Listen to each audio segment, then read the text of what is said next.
Kênh Hồ Sơ TV xin chào quý vị và các bạn.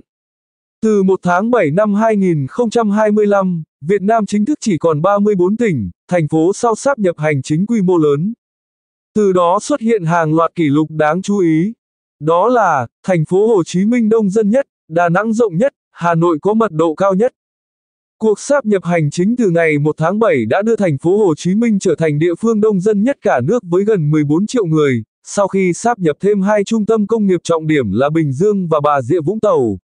Với dân số này, thành phố Hồ Chí Minh đông hơn cả nhiều quốc gia nhỏ trên thế giới, trở thành siêu đô thị đúng nghĩa.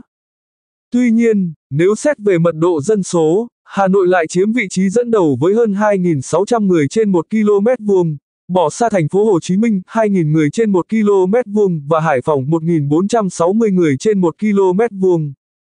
Ở chiều ngược lại, Huế là thành phố có dân số ít nhất trong 6 đô thị trung ương, chỉ khoảng 1,4 triệu người với mật độ 289 người trên 1 km vuông. Đáng chú ý, Đà Nẵng trở thành thành phố có diện tích lớn nhất cả nước sau khi sáp nhập Quảng Nam, với tổng diện tích 11.860 km vuông. Trong khi đó, dù tiếp nhận tỉnh Hải Dương, Hải Phòng lại trở thành thành phố trực thuộc trung ương có diện tích nhỏ nhất, chỉ hơn 3.195 km vuông. Tỉnh có diện tích lớn nhất sau sáp nhập là Lâm Đồng, với tổng diện tích hơn 24.233 km vuông sau khi hợp nhất với Đắk Nông và Bình Thuận. Đặc biệt, đây là trường hợp duy nhất hợp nhất từ 3 tỉnh từng thuộc 3 vùng kinh tế khác nhau, Tây Nguyên, Duyên Hải Nam Trung Bộ và Đông Nam Bộ. Ngược lại, tỉnh Hưng Yên sau khi sáp nhập thêm Thái Bình, là tỉnh nhỏ nhất với diện tích chỉ 2.515 km vuông. An Giang sau khi kết hợp với Kiên Giang đã trở thành tỉnh đông dân nhất cả nước với gần 4,9 triệu người. Theo sau lần lượt là Đồng Nai 4,5 triệu, Ninh Bình 4,4 triệu và Đồng Tháp 4,37 triệu. Lai Châu vẫn là tỉnh ít dân nhất với chỉ 512.000 người, mật độ trung bình chỉ 56 người trên 1 km vuông phản ánh rõ nét đặc điểm thưa thớt của vùng núi cao Tây Bắc.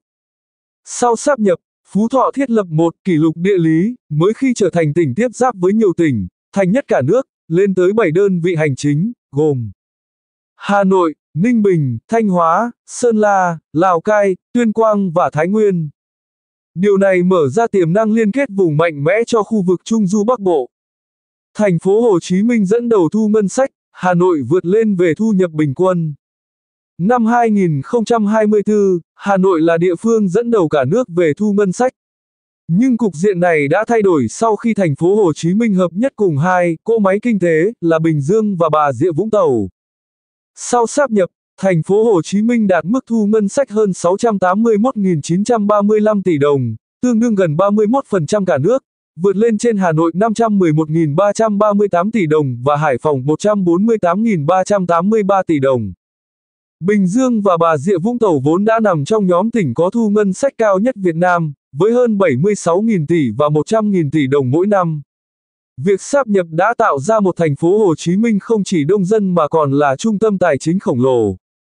Tuy nhiên, nếu xét về thu nhập bình quân đầu người, sau sáp nhập thứ hạng đã thay đổi, Hà Nội vươn lên dẫn đầu đạt 89 triệu đồng một năm, vượt cả mức 81,5 triệu đồng của thành phố Hồ Chí Minh và 84,4 triệu đồng của Hải Phòng.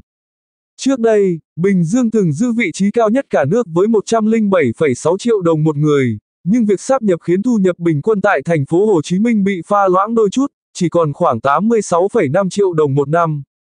Đồng Nai, vốn có sức bật công nghiệp mạnh, cũng có mức thu nhập bình quân cao là 72,75 triệu đồng, dù sụt nhẹ sau khi sáp nhập với Bình Phước. Việc sáp nhập không chỉ là động thái hành chính, mà còn là bản lề chiến lược để phân bổ nguồn lực, tối ưu hóa liên kết vùng và phát triển bền vững. Trước đó, ngày 30 tháng 6, các tỉnh, thành phố mới đã đồng loạt công bố địa giới hành chính, tên đơn vị mới, cũng như danh sách ban lãnh đạo cấp tỉnh. Đây được xem là bước chuyển quan trọng trong hành trình tái định hình bản đồ hành chính quốc gia gọn nhẹ hơn, hiệu quả hơn, nhưng cũng đầy tiềm năng phát triển đột phá.